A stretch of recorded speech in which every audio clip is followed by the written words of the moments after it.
আয়াতুল কুরসি ইসলাম ধর্মে সবচেয়ে সম্মানিত ও শক্তিশালী আয়াতগুলোর একটি। রাসূলুল্লাহ সাল্লাল্লাহু আলাইহি ওয়াসাল্লাম বলেছেন, যে ব্যক্তি প্রতিদিন ফরজ নামাজের পর আয়াতুল কুরসি পাঠ করে তার ও জান্নাতের মাঝে মৃত্যুই একমাত্র বাধা।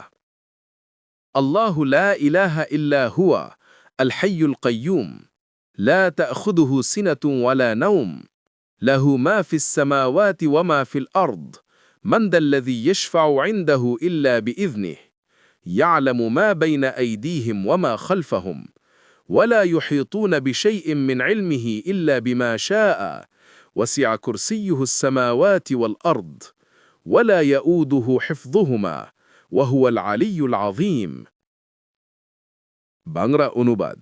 আল্লাহ, তিনি ছাড়া কোনো উপাস্য নেই। তিনি চিরঞ্জীব, সর্বনিয়ন্ত্রক। তাকে তন্দ্রা ও নিদ্রা স্পর্শ করতে পারে না। আসমানসমূহ ও জমিনে যা কিছু আছে সবই তার। কে আছে এমন যে তার অনুমতি ছাড়া তার নিকট সুপারিশ করতে পারে?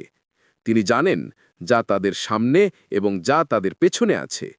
তারা তার জ্ঞানের কোনো অংশ আয়ত্ত করতে পারে না, তিনি যা চান তা ছাড়া। তার কুরসি আসমান ও জমিনকে পরিব্যাপ্ত করেছে এবং সেগুলোর রক্ষণাবেক্ষণ তাকে ক্লান্ত করে না। তিনি মহান, সর্বোচ্চ।